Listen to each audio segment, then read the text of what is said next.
আসসালামু আলাইকুম ওরহমতুল্লাহি ওবারাকাতু। সম্মানিত ভিউয়ার্স, আল ওয়াফা ট্রাভেলস ইন্টারন্যাশনালের সম্মানিত মেহমানদের নিয়ে আমরা রওনা হলাম মদিনা থেকে ঐতিহাসিক বদরের পথে।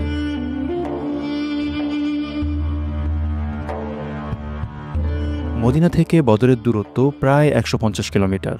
এই দীর্ঘ পথ সফরেই আমাদের নিয়ে যাবে ইসলামের ইতিহাসের প্রথম মহান বিজয়ের ময়দানে।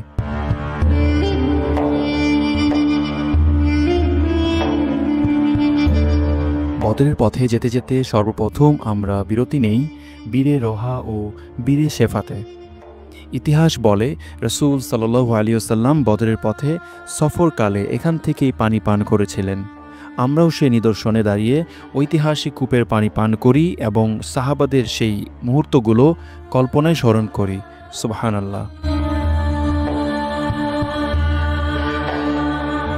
অবশেষে আমরা দীর্ঘ পথ পাড়ি দিয়ে পৌঁছে যাই বদরের প্রান্তরে। এখানেই সংগঠিত হয়েছিল ইসলামের ইতিহাসের প্রথম যুদ্ধ, গাজওয়ায়ে বদর।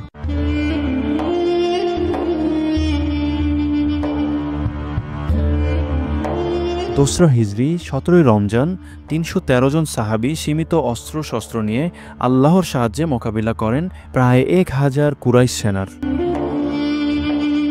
বদরের ভূমি আজও সাক্ষ্য দেয় সেই ঐতিহাসিক দিনের, যখন ঈমান ও আল্লাহর উপর ভরসা সংখ্যার অধিককে পরাজিত করেছিলেন। আল্লাহর পক্ষ থেকে ফেরেশতারা নেমে এসে সাহাবীদের সহায়তা করেন এবং বিজয় লাভ করেন। সুবহানাল্লাহ।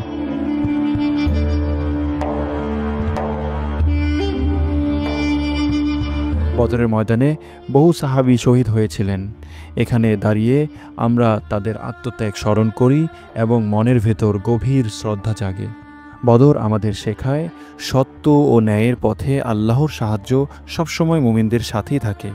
এই সফর শুধু একটি ভ্রমণ নয়, বরং ঈমানকে দৃঢ় করার, ইতিহাসকে ছুঁয়ে দেখার এবং আত্মাকে নবায়ন করার এক বিশেষ সুযোগ।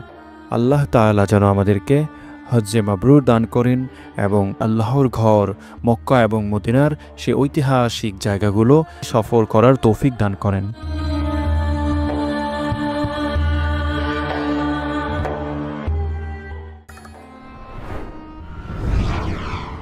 আল ওয়াফা ট্রাভেলস ইন্টারন্যাশনাল, বিশ্বস্ততার সাথে নিরাপদ বাইতুল্লাহর সফর।